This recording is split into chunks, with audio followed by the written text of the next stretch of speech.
The tactics on this list aren't just used by career conmen and snake oil salesmen. They're also used by some people with actual credentials, sometimes as a primary method of persuasion, and sometimes just as a defense when they've been backed into a corner. Hey everybody, I'm Adam, and this is Think Club. So a few of you have sent me this video and asked me to respond. This is a popular YouTube anti-theist activist, and he has put together a video with 4 tactics that conmen use to manipulate their audiences. As you'll see, these tactics are easily identifiable in the work of Jordan Peterson.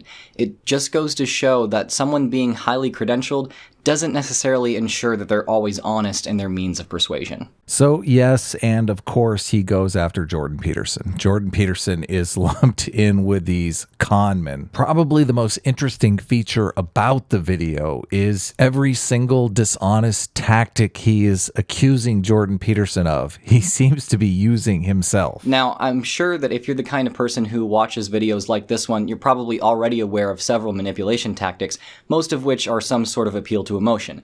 That's why I've decided to discuss more nuanced tactics here, which are commonly used today, but rarely unpacked. Now, I honestly don't think he is aware that he is doing this. I think on a gut level, he knows that these kinds of manipulation tactics work. He uses everything from deceptive editing to guilt by association. He throws in clips of Alex Jones and compares Alex Jones to Jordan Peterson, to the appeals to emotion that I just showcased here. I don't think he's making the connection between the manipulation tactics that he himself is using and the manipulation tactics he's accusing Jordan Peterson of. I also think that some people, very moralistic people, very self-righteous people, often have the idea that when they do it, it's not wrong. But when someone else does it, it's manipulation. I'd also like to point out that he doesn't really attack any of Jordan Peterson's actual arguments. He structures the video really just as a means of pointing out places where he believes Jordan Peterson is being dishonest. So to get started, I want to read some excerpts from an article on EdgeDorg by John Tooby. He is the founder of the field of evolutionary psychology. He is the co-director of the Center for Evolutionary Psychology and a professor of anthropology at UC Santa Barbara. I think this article really speaks to what is going on with these constant misrepresentations of Jordan Peterson's work and professional goals. Most of these attacks always seem to assume the worst from Jordan Peterson. Jordan Peterson has made his personal and professional goals perfectly clear. Why start an online university? Well, because the technology is ready for it. That's the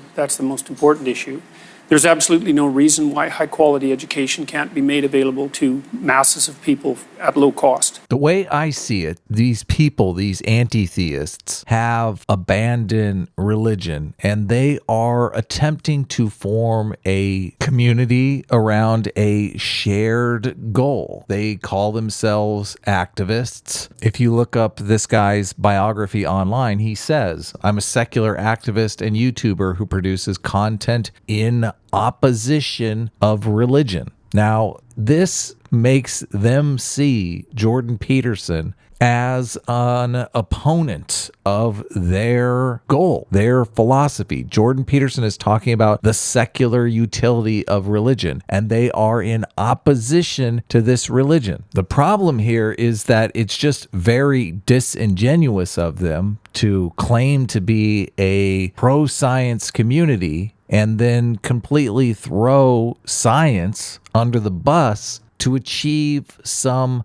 political goal, to go after a scientist. Jordan Peterson is a clinical psychologist. Well, I'm a psychologist and a scientist, and I tend to base my opinions on what I've read in the broad, relevant clinical literature. I'm not making this stuff up. Someone who believes in evolution, who has studied clinical psychology from an evolutionary perspective for the last 30 years, simply to discredit him since they are opposed to religion for what is essentially moral reasons, not scientific reasons. One of the reasons I got into evolutionary psychology is that it explains so much of the world in very explicit ways. As John Tooby points out in his article on EdgeDorg, every human, not excepting scientists, bears the whole stamp of the human condition. This includes evolved neural programs specialized for navigating the world of coalitions,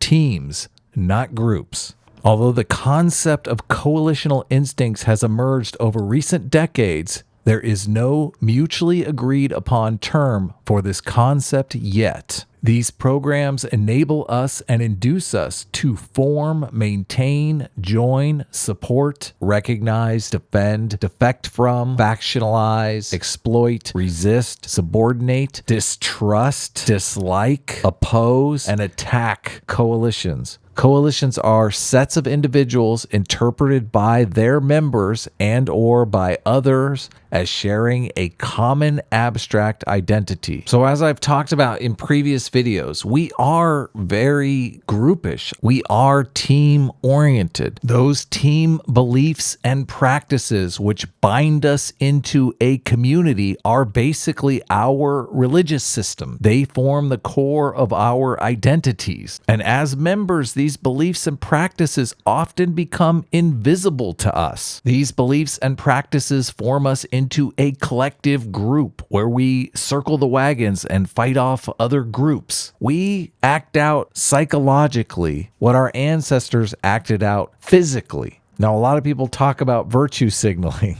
and virtue signaling is a real thing. As Tooby points out in his article here, he says, moreover, to earn membership in a group, you must send signals that clearly indicate that you differentially support it compared to rival groups. And this Jordan Peterson versus Antitheists is group versus group. Hence, optimal weighting of beliefs and communications in the individual mind will make it feel good to think and express content conforming to and flattering to one's group's shared beliefs, and to attack and misrepresent rival groups.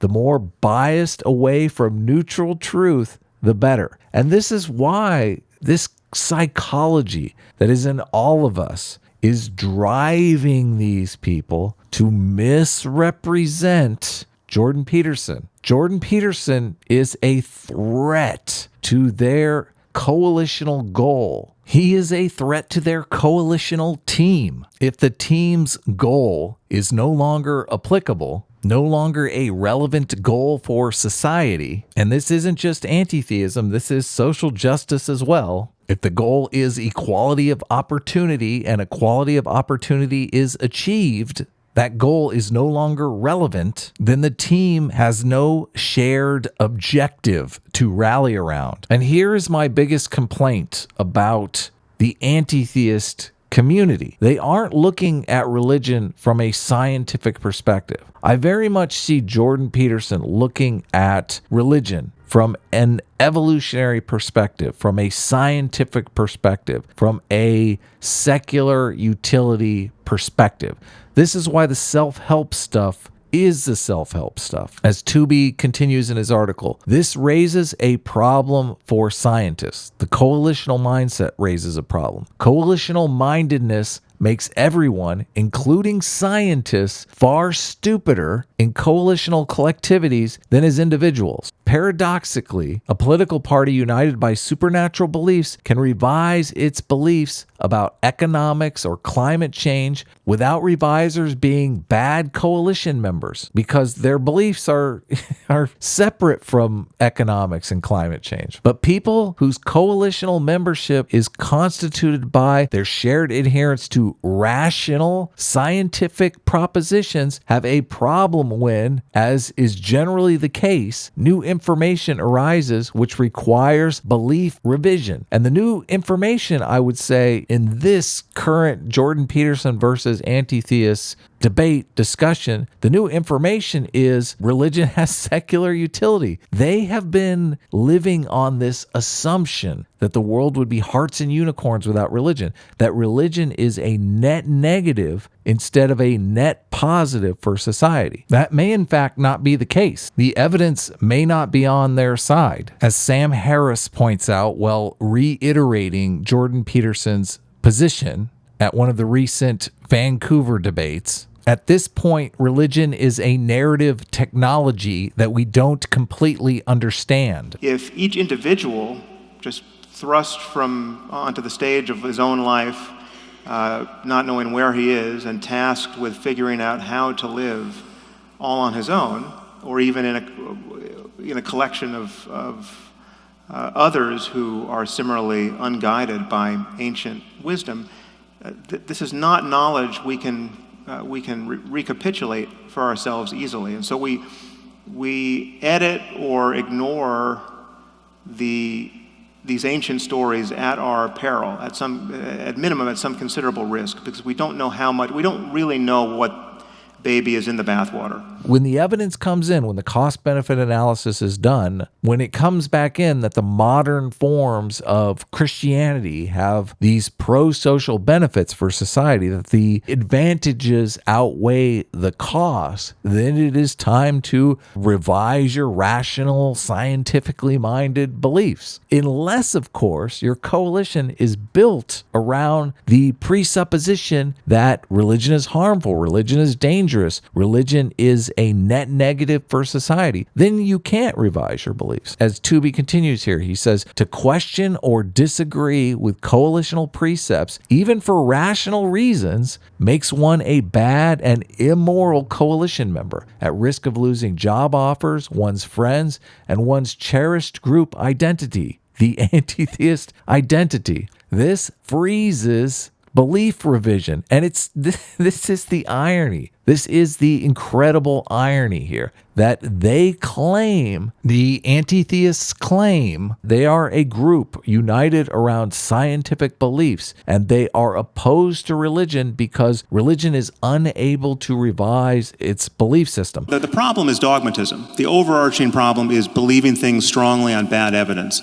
And the reason why dogmatism is so dangerous is that it doesn't allow us to revise our bad ideas in real time through conversation.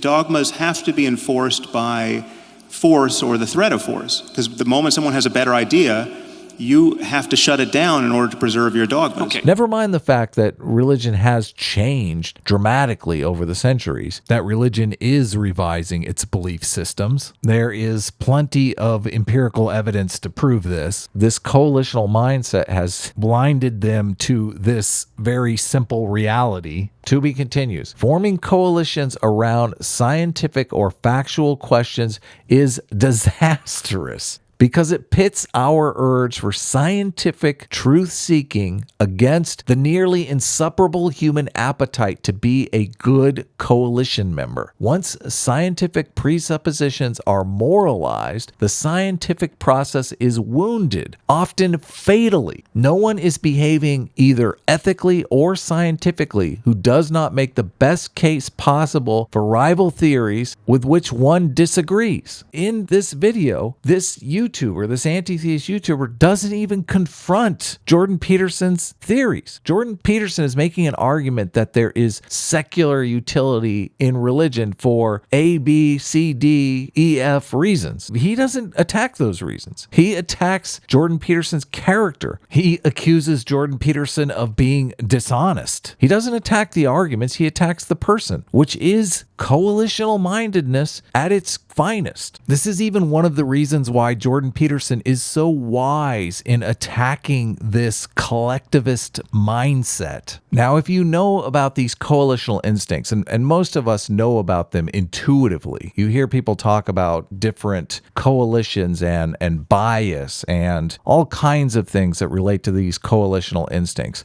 Once you know that they're there and you're consciously aware of them, all kinds of things make sense. I have a tweet here from this YouTuber where he talks about all of the different people in the community here. And he says, the skeptic community faded when it went super political. Now there is a new wave of skeptic YouTubers who are way more positive, which, I mean, positive, yes, if it's in favor of their side of the argument. Pretty negative, according to this video, if you're any kind of opposition to their cherished beliefs. He says way more positive and interconnected, which is the coalitional mindset. One of the reasons why I think they are so against Jordan Peterson is Jordan Peterson offended them with his comments in the Matt Dillahunty debate, where he said atheists aren't atheists, which was a head-exploding moment for most of these people because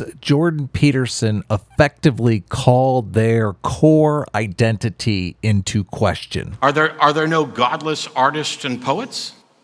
Well, there are artists and poets who think they're godless.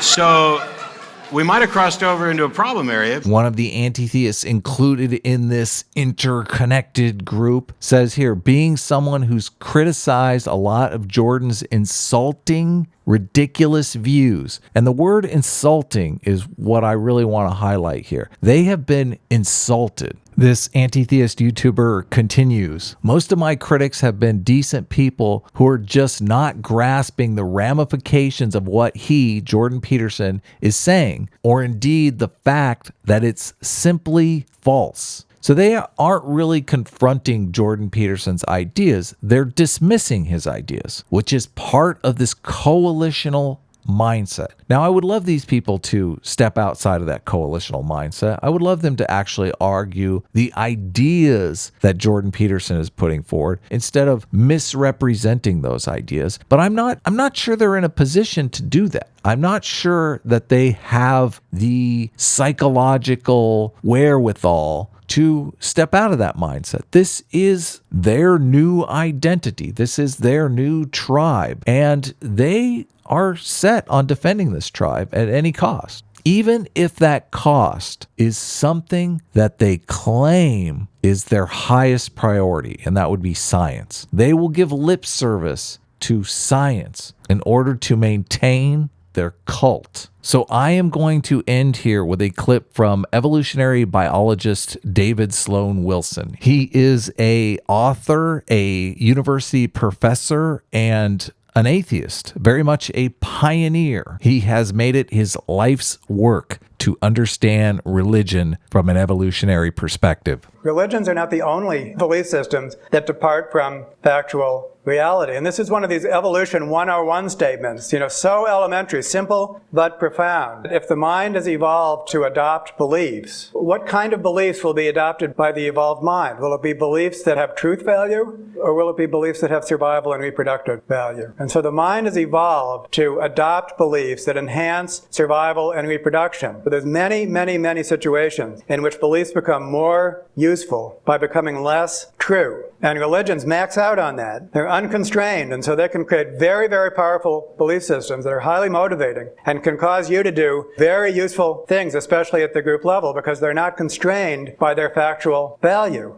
All sorts of ideologies depart from factual realities, and I hate to say it, and I wish I could say that Richard Dawkins was my colleague and my partner in studying religion from an evolutionary perspective as a scientist, but it's not the case. And if you look at what he says about religion, it's adaptive fictions. They're saying things about religions which aren't true. There's a difference between this sort of ideological atheism, which is associated with Dawkins and Dennett and Hitchens and Harris, and the scholarly study of religion from an evolutionary perspective. If we're worried about religions, we really need to worry about stealth religions, because religions self-evidently depart from factual reality. We have to worry about the belief systems that don't. They do a better job of masquerading, and that includes some scientific theories as well. So we have to be true skeptics, and we have to examine all beliefs from a scientific perspective. And I think that Dawkins comes up very short on that particular score. Well, first of all, if you don't have a purpose, it isn't that your life becomes neutral in a meaningless sense. It's that your life becomes characterized by unbearable suffering. Because the baseline condition of life is something like unbearable suffering.